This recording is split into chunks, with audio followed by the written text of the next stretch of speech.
Assalamu alaikum, it's Zainab. Welcome back to part 2 of my abrogation series, I guess. So I just want to show you an example of, you know how in the first part I said there's 2 definitions of the word abrogation.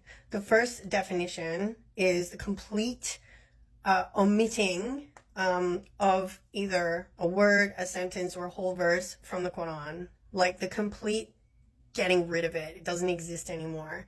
We Shias, we don't believe in that definition of abrogation. However, we do believe in the second definition, which is that Allah has come down with ayahs that abrogate previous ayahs that have come down in Revelation during the 23-year period of the revelation of Islam. There are many examples of this in the Quran, because there are many verses in the Quran that have abrogated previous verses that came down chronologically before. But yeah, because if you look for a Shia source where using the first definition of abrogation that I explained to you, which was the complete omitting of something from the Quran, you won't find it in a Shia source. But here in a Sunni source, I'll read it to you. Ibn Abbas reports that Umar said while on the pulpit, God sent Muhammad sallallahu alaihi wasallam with the truth and sent down unto him the book, and among that which was revealed was an ayah about rajm, which we read, understood, and heeded. And based on that, the Prophet sallallahu alaihi wasallam stoned, as in used the custom of stoning as a form of punishment, and after him we stoned. So we followed that custom. We continue that custom. I fear that with the lapse of time, people may say, we do not find the ayah of rajm in the book of Allah. You can't find it in the Quran, right? There's no ayah, or so is it ayah of rajm in the Quran. You can't find it. It doesn't exist.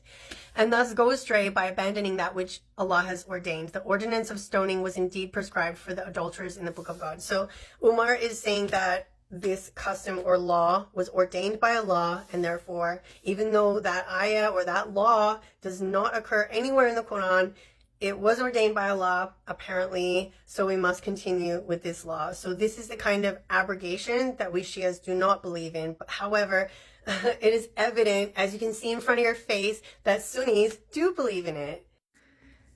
Ultimately, what Omar is saying is that even though you can't find this verse anywhere in the Quran, in the current Quran,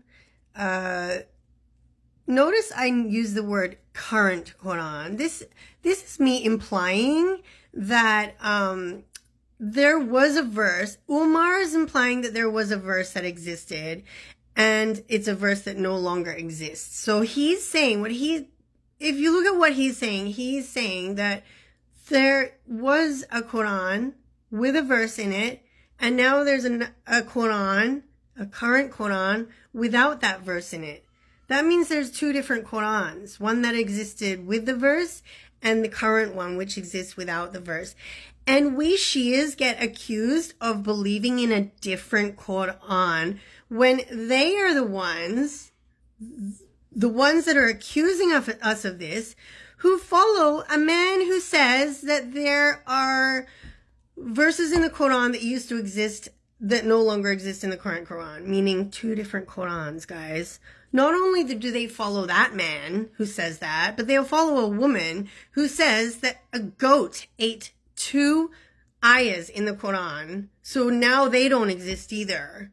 And these are the people that they follow. And they accuse us. These are the most gaslighting people I've ever experienced in my life.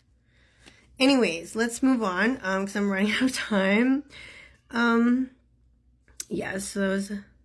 So he's saying the ruling should still apply, even though the ayah is nowhere to be found. There's nowhere to be found an ayah about stoning as a form of punishment in the Quran. But according to Umar, it is a ruling that we should still follow because it was ordained by Allah. Anyone can say anything, is my point. Shia do not believe in this type of abrogation. When you look at Quran, Surah 2, ayah number 240, it says, those of you who die leaving widows, I'm using another example of the abrogation that we believe in as Shias. When you die leaving widows for them, leave for them a year's maintenance, which means leave for them enough financial stability and provisions that they can survive without you for a whole year. Also implying the iddah period is a year, without forcing them out, it says. But then when you look at ayah number 234 of the same surah, Surah Al-Baqarah, which is an ayah that when you look at the Quran, it comes before 240. However, it was revealed after 240 chronologically. It says, 234, as for those of you who die and leave widows behind, let them observe a waiting period of 4 months and 10 days, not a year. When they have reached the end of this iddah period, then you are not accountable for what they decide for themselves, okay?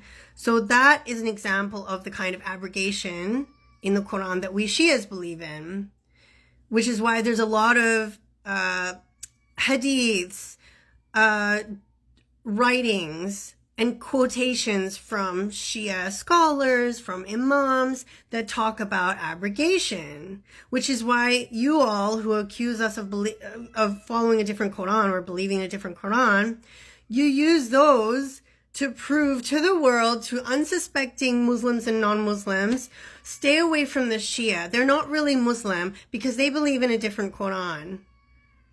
When the addition, I just can't. Anyways, so I'm hoping that you'll take a little bit of, you'll learn a little bit from what I'm trying to tell you here. Okay, so anyways. Okay, so therefore, ayah 240 was abrogated by ayah 234. Okay, here's another abrogation of the same ayah. In Surah 4, ayah number 12, it says, your wives will inherit a quarter of what you leave if you are childless, like after you die, right? As inheritance, if you don't have any children. And if you do have children, she will get 1/8 of your estate, your belongings, right? As inheritance. So now it's saying if you're childless, she's getting a quarter of your inheritance, right? Which is different again from ayah number 240, which said that give them enough provisions and financial stability that they'll be able to survive without you for 1 year. Because it's totally different. Because a woman will be able to survive for 1 year on a certain fixed amount of money, which has nothing to do with a percentage of your belongings or things that you own or money. Exactly, right? Do you understand what I'm saying? It's totally different. So in that way, that's another example of the type of abrogation of the Quran that we Shia believe in. Yeah, so this is why Imam Sadiq said, if you don't understand the abrogation of the Quran, then you don't understand the Quran. Because understanding the Quran means understanding the chronological timeline of the revelations, the culture and the customs of the people during the time of the revelations, and therefore understanding which ayahs abrogated which ayahs. There is abrogation in the Quran, not because Allah thought about it and changed his mind about certain rulings, but rather because it was based on how ready the community was with receiving such rulings at that point in time.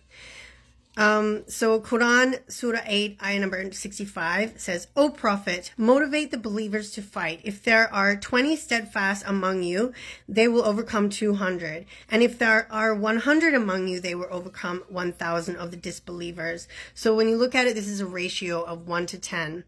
But then the very next ayah, Surah 8, ayah number 66 says, Now Allah has lightened your burden, for he knows that there are weakness in you. So if there are 100 steadfast among you, they will overcome 200. And if there is 1,000, they will overcome 2,000 by Allah's will. And Allah is with the steadfast. So as you can see now, it's a ratio of 1 to 2. So ayah 65 was abrogated by ayah number 66, because even though he tried to tell the people that as long as they were steadfast in faith, by Allah's will, they would, I gotta continue this on a part 3, guys.